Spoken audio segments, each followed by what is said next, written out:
Hallo meine Freunde, hola Madridistas, was für ein absolutes Horrorwochenende für den Madridismo.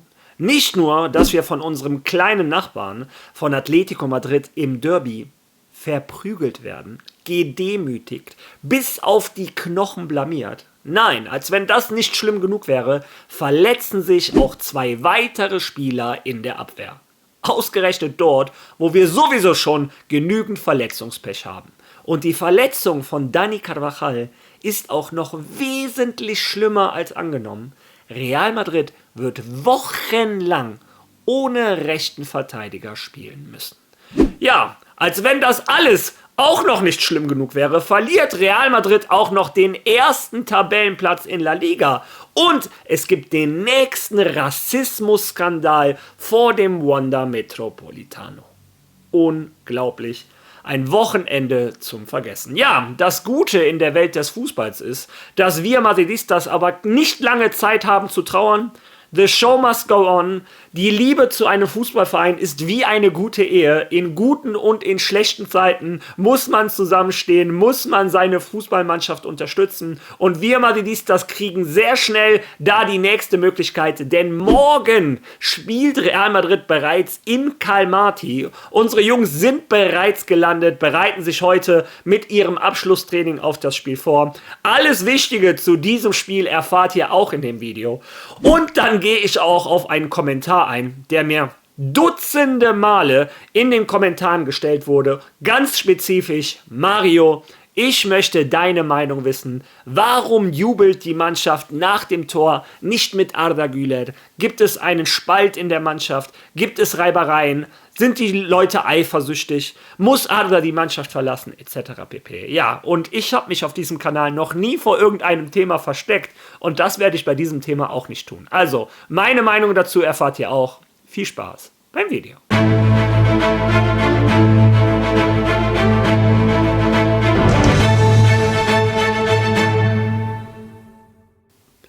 Ja, es ist so gekommen, wie ich es schon geahnt habe. Der FC Barcelona schlägt Real Sociedad zu Hause mit 2:1. Und der FC Barcelona zieht mit diesem Sieg an Real Madrid vorbei, setzt sich auf den ersten Platz in der Tabelle nach 7 Spieltagen mit 19 Punkten. Real Madrid knapp dahinter mit 18 Punkten. Und aufgepasst, Real Madrid ist nur 2 Punkte vor Villarreal, unserem nächsten Gegner. Also, die Mannschaft muss sehr schnell wieder in die Spur kommen, denn wir dürfen uns keine weiteren Niederlagen erlauben. Ja, und damit das auch nicht passiert, ist Real Madrid gestern am Tag nach der Niederlage schnell wieder in den Alltagsrhythmus gekommen.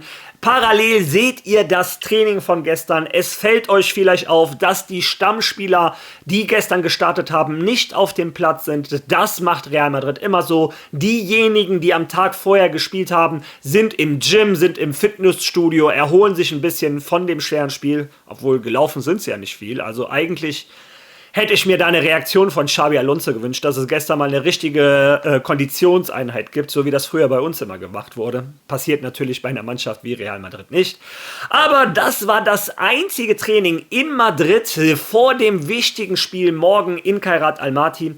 Ich habe euch erklärt, wie es dieses Jahr in der Champions League funktioniert. Umso weiter du am Ende der Ligaphase oben in der Tabelle steht, umso länger hast du Heimrecht. Deshalb ist dieses Spiel, auch wenn der Gegner einen kleinen Namen hat, trotzdem ein wichtiges Spiel für Real Madrid. Es ist dazu das erste Heimspiel für Khairat Almaty in ihrer Geschichte in der Champions League, ausgerechnet gegen Real Madrid. Eine schöne Geschichte für die, die werden aber bis auf die Knochen motiviert sein.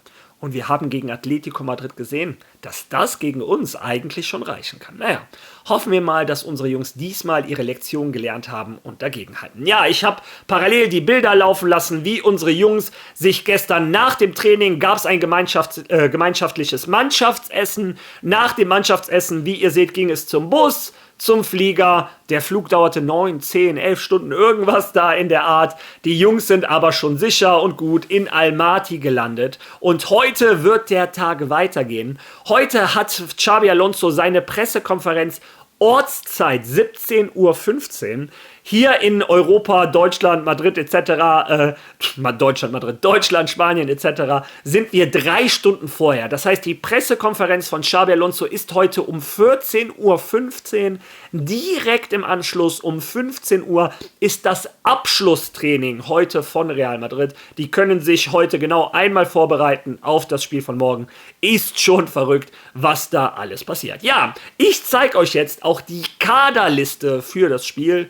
Ja, und die erste Situation, die auffällt, im Sturm, im Mittelfeld keine großen Veränderungen, aber die Abwehr sieht ganz schön mager aus. Wie ihr seht, kommt zu den Ausfällen von einem Mendy, von einem Rüdiger und von einem Trent Alexander-Arnold jetzt auch noch die Ausfälle von Eder Militão und Dani Carvajal.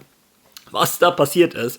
Ich zeige euch die Szene, in der sich Eder Militão verletzt hat. Naja, man muss schon sagen, Eder Militão hat Glück gehabt, denn der Sørloth zieht da volle Pulle durch.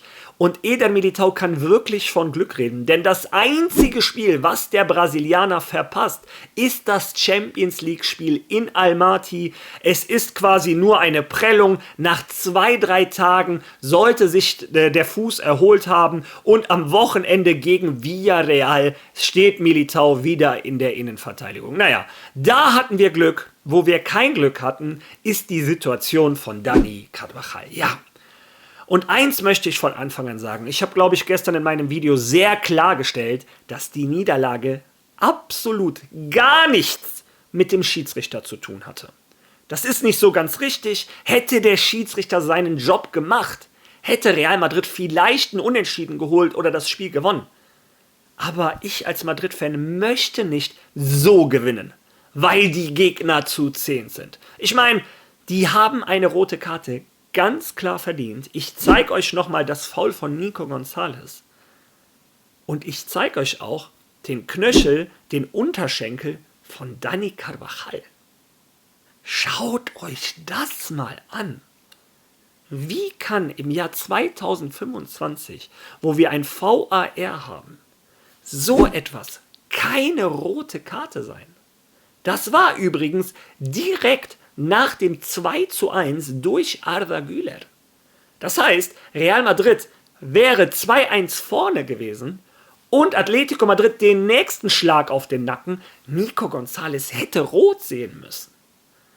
Aber, wie gesagt, ich möchte nicht über den Schiri meckern. Unsere Jungs haben es einfach nicht verdient, zu gewinnen bei Atletico Madrid. Atletico Madrid hat es sich verdient und wie gesagt, die 3 Punkte haben die sich verdient, die haben sich sogar die Höhe verdient, die hätten noch höher gewinnen müssen. Ja, das ist ein geteiltes Herz. Auf der einen Seite denke ich, wenn da der FC Barcelona gestanden hätte, bin ich ganz ehrlich, wäre der Spieler von Atletico Madrid rausgeflogen, Barcelona hätte das Spiel 3-4-1 gewonnen und keiner hätte über die schlechte ersten 20 Minuten geredet. Ja, aber es ist vielleicht gar nicht so schlecht, dass die Mannschaft mal auf den Boden der Tatsachen geholt wurde. Denn in 4 Wochen wartet der FC Barcelona auf uns. Und ich hoffe, unsere Jungs haben die Lektion gelernt, dass die sich so etwas nie wieder erlauben dürfen. Ja, was ist nun mit Dani Carvajal los? Wie lang fällt der aus? Lesen wir uns das einmal durch. Carvajals medizinischer Bericht. Nach den heute vom medizinischen Dienst von Real Madrid durchgeführten Tests bei unserem Spieler Dani Carvajal wurde bei ihm eine Soleusverletzung im rechten Bein diagnostiziert. Das Ergebnis steht noch aus. Welcher Muskel, wie auch immer, so blöd es sich anhört, interessiert uns nicht. Uns interessiert vielmehr, wie lange fällt er aus. Und man geht von 4 Wochen aus. Der medizinische Bericht ist von gestern, dem 28. September. 4 Wochen kann man also ungefähr bis zum 28. Oktober rechnen. Welche Spiele verpasst dann Dani Carvajal? Natürlich morgen das Spiel gegen Kairat Almani. Am Wochenende das Spitzenspiel gegen Villarreal. Dann das Spiel gegen Getafe, die auch gut in die Saison gestartet sind. In Getafe immer schwer. Dann das Champions League Spiel gegen Juventus Turin. Naja, da ist er wahrscheinlich immer noch gesperrt. Und dann eventuell El Clasico. Ja, und ihr wisst ja, ein Trent Alexander-Arnold ist auch noch verletzt. Das heißt, diese ganzen wichtigen Spiele spielt Madrid ohne rechten Verteidiger. Und ein Jesus Fortea, der quasi der 3. rechte Verteidiger von Madrid ist mit Spanien bei der U20-WM. 6 Spieler von Real Madrid Castilla und der A-Jugend sind da nominiert. Ja, Real Madrid steht also wochenlang ohne rechten Verteidiger da. dank dieses Trittes von Nico González. Ja, und wie gesagt, also wirklich eine schlechte Nachricht folgt an diesem Wochenende auf die nächste. Und eine der schlimmsten Nachrichten überhaupt ereignete sich schon vor dem Anstoß im Außenbereich vom Wanda Metropolitano. Hört euch das mal an.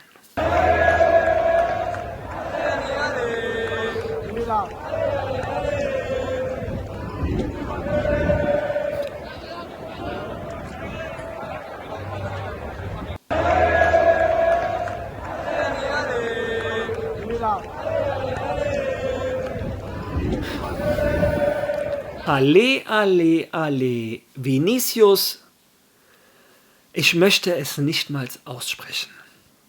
Wieder das Wanda Metropolitano, wieder die gleiche Geschichte.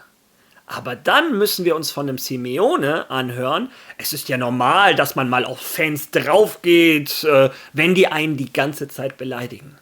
Die haben Vini nicht beleidigt, als was auch immer, die haben ihn rassistisch beleidigt. Aufgrund seiner Hautfarbe. Und das letzte Mal, als La Liga sowas vor ein Gericht gebracht hat, hat der Richter gesagt, ja, aufgrund der maximalen Rivalität in solchen Duellen kann man da nichts machen. Ich schäme mich als Spanier, ich schäme mich als Fußballfan. Mir tut Vini Junior und jeder schwarze Spieler in Spanien einfach nur leid. Das nächste Zeichen, dass die spanische Liga einfach nur ein Witz ist. Ja, und wie gesagt, kommen wir zum letzten Thema dieses Videos. Ganz viele haben das in den Kommentaren geschrieben. Und Mario, sag doch mal was dazu, etc. Über was reden wir hier? Arda Güler, der beste Spieler an diesem Wochenende von Real Madrid. Ich habe übrigens sein Tor, nochmal aus einer anderen Perspektive. Ich lasse es mal parallel laufen. Vini macht eine geniale Vorarbeit. Aber schaut euch mal an, wie schwer der Ball für Arda zu nehmen ist. Arda Güler hat den absoluten Killerinstinkt von einem Neuner. Ich sage es euch, 99 oder 98% der Profis hätten diesen Ball nicht mal aufs Tor gebracht. Der bringt den nicht nur aufs Tor, der macht daraus ein Tor. Also wirklich geniales Tor. Abgesehen von meiner Trauer, meiner Wut. Ich habe mit Sicherheit auch etwas überreagiert gestern bei meiner Analyse.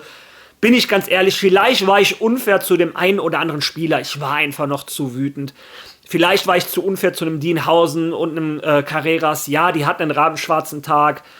Vielleicht war ich ein bisschen unfair zu Fede Valverde. Aber wie gesagt, ich war sehr gefrustet, das gebe ich gerne zu. Aber wie dem auch sei, ich möchte nicht ablenken. Unterhalten wir uns über dieses Tor. Und es ist schon auffällig gewesen, dass zu Arda Güler ein Fede Valverde gelaufen ist und zu einem Vini, ein Mbappé und ein Bellingham. Und jetzt kommt meine Meinung zu dieser Situation. Ein Vini Junior geht die letzten Wochen wirklich durch eine der schwersten Phasen seiner Karriere. Die Presse zweifelt an ihm. Er selbst zweifelt wahrscheinlich an sich. Er ist mal auf der Bank, mal spielt er. Rodrigo spielt, er ist kein Stammspieler mehr. Von einem Spieler, der den Ballon d'Or hätte gewinnen müssen, zu einem Spieler, der für Xabi Alonso gefühlt einer mehr war, ein paar Wochen lang. Und dass die Mannschaft sich in dem Moment für den Spieler freut, oder ein Vini und ein Mbappé, für den Spieler, dem es gerade am schlechtesten geht, der diese Momente am meisten braucht, der die Kritik gekriegt hat wie kein anderer, der rassistisch beleidigt wurde, das kann ich menschlich tatsächlich verstehen. Dazu glaube ich auch ganz ehrlich, was auch noch ein bisschen dazu kommt, ein Kylian Mbappé stand in der Nähe da, das heißt, er kann die kurzen Meter dahin laufen, Arda rechts hinten zur Eckfahne. Ich als Mitspieler hätte wahrscheinlich das Gleiche gemacht wie ein Mbappé. Ich möchte beiden gratulieren. Der Vini steht 5 Meter von mir entfernt, Arda steht 35 Meter von mir entfernt. Und ein Bellingham, ein Bellingham hat, glaube ich, einfach von mir aus hat er ein Konkurrenzdenken mit Arda. Das kann gut sein, denn beide kämpfen um die 10. Aber ich glaube auch, dass ein Bellingham ein besseres Feeling mit Vini hat. So war das bei mir in der Kabine auch. Es gab Leute, mit denen habe ich mich besser verstanden, Leute, mit denen habe ich mich nicht so gut verstanden. Und wenn mein Kumpel was Gutes gemacht hat, bin ich eher zu dem gegangen und habe den in den Arm genommen und gesagt, sauber, super oder was auch immer.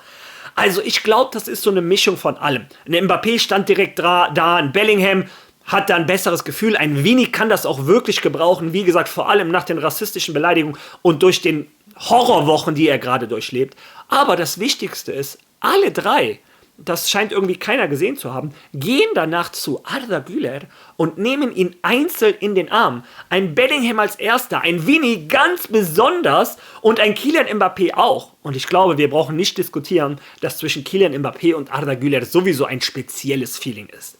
Also Leute, ich glaube kein bisschen, dass Arda irgendwie in der Kabine Probleme hat. Im Gegenteil, ständig tauchen Fotos auf, wo der privat was mit Valverde macht, wo der privat was mit Brahim macht, wo er, wie gesagt, die zum Geburtstag eingeladen hat. Beim Training macht er ständig Quatsch mit einem Dean Housen, auch mit einem Kylian Mbappé sind sie sich ständig... Also, ich glaube, man darf auch nicht jede einzelne Situation überdramatisieren. Das ist meine Meinung. Ihr könnt gerne eine andere haben, aber ich bin einfach der Meinung, wie ich es gesagt habe, Vini war gerade da, dem geht's gerade schlecht, nehme ich den in den Arm, aber wären die alle drei danach in die Mittellinie gegangen, könnte ich eure Reaktion verstehen. Aber wenn ich sehe, dass danach alle die 30 Meter zu Arda machen, den alle einzeln in den Arm nehmen, wie gesagt, der Real Madrid hat mehr als genug Probleme nach diesem Wochenende, dass ich dieses Fass nicht auch noch aufmachen möchte. Ich weiß, viele von euch haben eine andere Meinung. Wir können diese Meinung gerne in den Kommentaren austauschen. Lasst uns bitte ohne Beleidigung etc. bleiben. Wir sind hier eine tolle Community und das soll auch so bleiben. Ja, meine Meinung, ich bin gespannt zu eurer. Lasst die in den Kommentaren. Ob ich morgen ein Live-Watch-Along, eine Watch-Party schaffe, ich werde alles dafür geben, aber ich bin morgen mit meinem Sohn beim Fußball von 17 Uhr bis 18:30 Uhr. Um 18:45 Uhr ist Anstoß. Das heißt, wenn ich es schaffe, schaffe ich es gerade so zum Anstoß. Also, wir sehen uns morgen wieder. Bis dahin. ¡A la Madrid!